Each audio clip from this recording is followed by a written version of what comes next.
Fala turma, no vídeo de hoje nós vamos continuar nossos estudos sobre arquitetura de software. Hoje a gente vai tratar sobre acoplamento dinâmico em um quantum. Eu preparei esse material, como eu sempre digo e gosto de destacar sempre no início dos vídeos, a gente sempre está se baseando nesse livro Software Architecture with Hard Parts. Então se você quer adquirir esse material para poder ter para poder estudar por si, e verificar se faz sentido o que eu estou falando, o livro sempre está na descrição, e se você comprar pelo meu link você ajuda bastante o canal. Então vamos direto para o conteúdo. Hoje a gente vai falar um pouco sobre acoplamento dinâmico em um quantum. Como eu comentei, eu gosto sempre de destacar, a gente tem um vídeo falando sobre quantum, mas é bem interessante ressaltar que um quantum seria essa unidade, esse artefato deployável da nossa estrutura. Então seria essa estrutura isolada e essa parte deployável de forma independente. E o acoplamento dinâmico, a análise dessa característica, ela passa pela influência de três forças. O livro destaca três forças. A primeira delas seria a comunicação, que ela pode ser síncrona ou assíncrona. A comunicação síncrona seria essa estrutura de requisição, aguardar o processamento dessa requisição, e o sistema que está requisitando, ele aguarda o processamento dessa requisição, e o servidor, ele entrega uma resposta, e o que fez a requisição, ele recebe essa resposta de forma sequencial, aguardando esse tempo de processamento. Já a forma assíncrona, ela é uma forma onde o processamento, ele não necessariamente ocorre no momento em que há a requisição. Por exemplo, a gente pode ter um meio de processamento de comunicação assíncrona, onde a gente manda uma requisição, esse servidor, ele entende essa requisição, mas ele entende essa requisição e enfileira esse processamento para ser feito de forma secundária. E aí ele pode, na verdade, retornar de forma síncrona para o nosso sistema que fez a requisição, um indicativo que aquela mensagem ela foi enfileirada, ou que ela será processada, como se fosse um recibo desse enfileiramento, para que o nosso sistema, ele entenda que o nosso sistema que fez a requisição, ele entenda que aquilo vai ser processado em algum momento. Então a diferença do síncrono para o assíncrono seria no tempo de processamento. O tempo de processamento de uma requisição síncrona, ela ocorre de forma, a gente aguarda, na verdade, o processamento. Já o processamento de uma requisição assíncrona, a gente não necessariamente aguarda o desenvolvimento daquele processamento. A segunda dimensão que a gente deve olhar, a segunda força que a gente deve olhar para analisar o acoplamento dinâmico, seria a consistência, que pode ser atômica ou eventual. No caso da atômica, seria essa consistência que seria a mesma aplicação da consistência da comunicação síncrona, mas para nível de dados. Então todas as variações de dados, elas são efetivadas de forma instantânea. Já a consistência eventual, ela entende que é possível que haja uma janela de tempo que aquele dado ele seja inconsistente. Mas sempre na consistência eventual a gente caminha para uma convergência dos dados, a gente caminha para uma integridade dos dados, a gente caminha para um dado em comum, para um estado comum.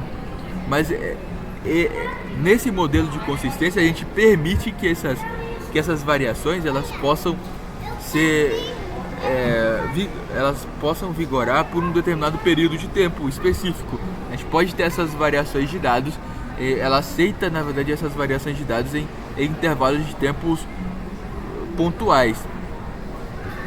Já o terceiro aspecto que a gente busca validar quando a gente está falando sobre acoplamento dinâmico seria a coordenação, que pode ser orquestrada ou coreografada.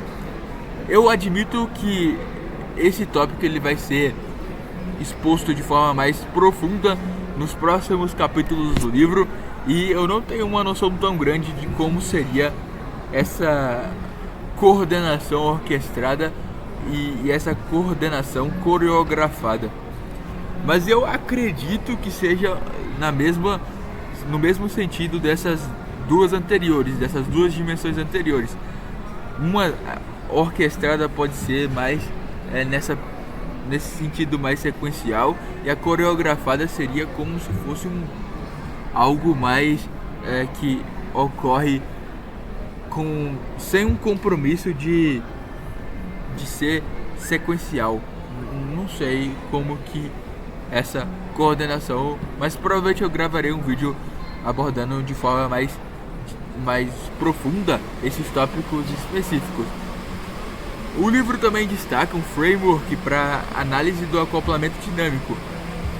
Ele indica que a gente pode mapear o nosso acoplamento dinâmico aplicando as forças que a gente a força nas dimensões que a gente listou. Então a gente pode pensar como se fosse um plano tridimensional mesmo, e que essas três dimensões, comunicação, coordenação e consistência, elas são pontos nesse plano tridimensional. Então, quanto mais força eu aplicar para a comunicação, mais adiante eu tiver, mais força eu tiver aplicando, e mais força e mais ao avançar nessa dimensão, mais assíncrono está, e quanto menos força eu aplicar, mais síncrono está nessa dimensão.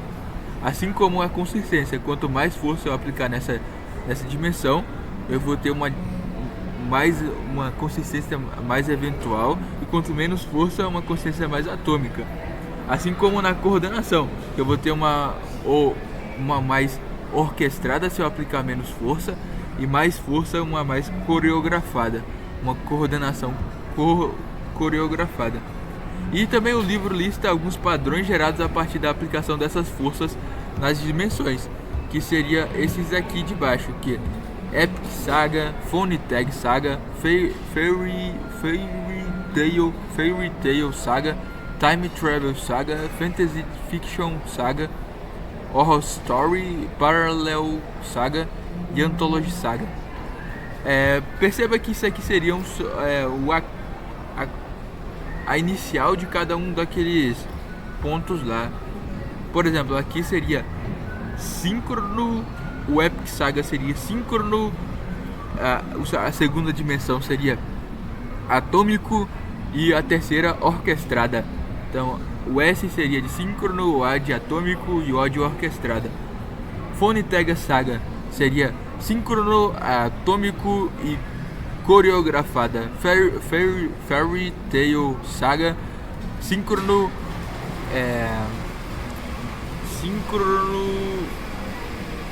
a segunda dimensão é sobre eu esqueci, a segunda dimensão seria consistência eventual, síncrono eventual e orquestrado. A terceira seria o Time Travel Saga, seria síncrono eventual e coreografada. Fantasy Fiction Saga seria assíncrono, a segunda dimensão atômica e a terceira dimensão orquestrada. Horror Story seria assíncrono, o tipo de comunicação, a dimensão de consistência seria atômica e a dimensão de coordenação seria coreografada. Parallel Saga seria assíncrono na dimensão de comunicação, eventual na dimensão de consistência e orquestrada na dimensão de coordenação. Já a Anthology Saga seria assíncrono na dimensão de comunicação, eventual na dimensão de consistência e coreografado na dimensão de coordenação. Então essas seriam o nosso meio de medir, o nosso meio de de analisar nosso acoplamento dinâmico usando essas três dimensões muito fundamentais para a gente ter um dado mais consolidado dentro desse quantum, que é esse artefato deployável. Então este foi o material que eu queria expor para vocês, o conteúdo que eu queria explicitar no vídeo de hoje. Se você gostou desse vídeo, deixe seu like, se inscreva no canal, deixe um comentário se você estiver com alguma sugestão de melhoria para essa série de vídeos. Como eu sempre digo nessa série de vídeos, sempre está na descrição do vídeo o título disponível para aquisição. Se você quer iniciar essa jornada de estudos, eu recomendo muito a aquisição dessa obra literária, dessa obra técnica que está trazendo muitos benefícios para a minha parte para o entendimento sobre a arquitetura de software. Então é isso, fique com Deus e até a próxima.